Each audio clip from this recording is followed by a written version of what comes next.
l'instant vivant.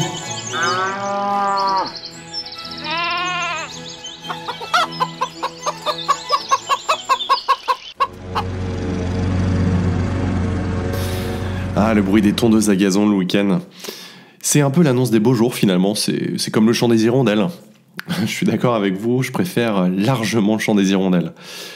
Mais d'ailleurs, qu'est-ce qui nous pousse comme ça à tondre l'herbe? Je me suis posé la question. Et l'inventeur de la tondeuse à gazon, il s'appelait Bird Budding, c'était en 1830. Il avait imaginé au départ cette machine pour les joueurs de cricket, de tennis ou de rugby.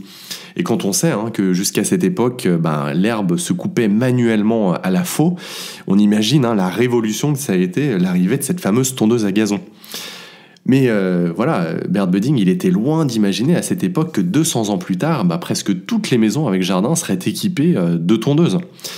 Et d'ailleurs, qu'est-ce qui nous pousse aujourd'hui à tondre chaque parcelle de gazon? Parce que finalement, il n'y a pas de match de foot dans tous les jardins, loin s'en faut.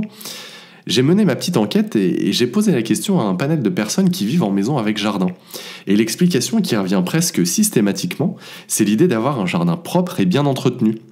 Et on observe, c'est marrant, que la tonte, c'est devenu un rituel. La dernière fois, j'étais chez un ami, je lui demande ce qu'il avait prévu de faire l'après-midi, et il me répond presque de manière impulsive: ah cet après-midi, il faut que je tonde, là, l'herbe elle pousse, faut que je tonde vite parce que sinon ça va devenir la forêt vierge, quoi.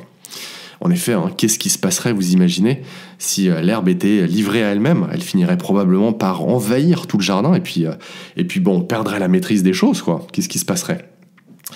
Cette notion de maîtrise, elle est très présente, c'est marrant. Le jardin, c'est devenu une pièce à part entière de la maison, une vraie pièce à vivre. Et donc, voilà, on l'a totalement assimilé, on y accorde de l'importance, et puis surtout, on veut que ce soit clean, quoi. Pourtant, si une pièce est incontestablement plus agréable lorsqu'elle est bien rangée, le jardin, figurez-vous, n'obéit pas à cette règle.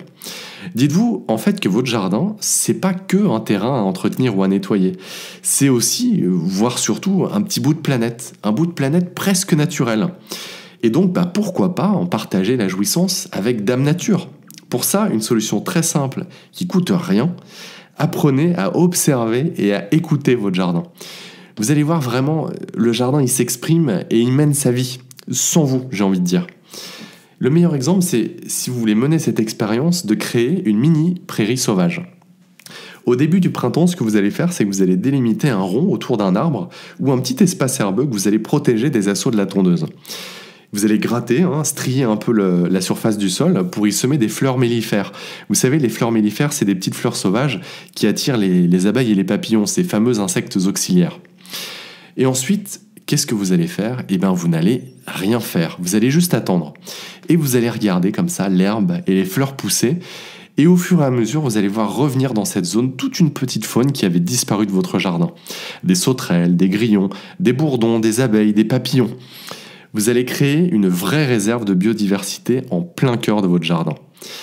Et moi, ce que je fais, c'est que les soirs d'été, vous voyez, je mets ma petite chaise longue à côté de ma prairie et j'écoute les grillons qui chantent. Parce que ce qui est fabuleux, c'est que quand la lumière tombe, quand le soleil se couche, toute cette petite faune, elle se réveille et vous entendez notamment le chant des grillons.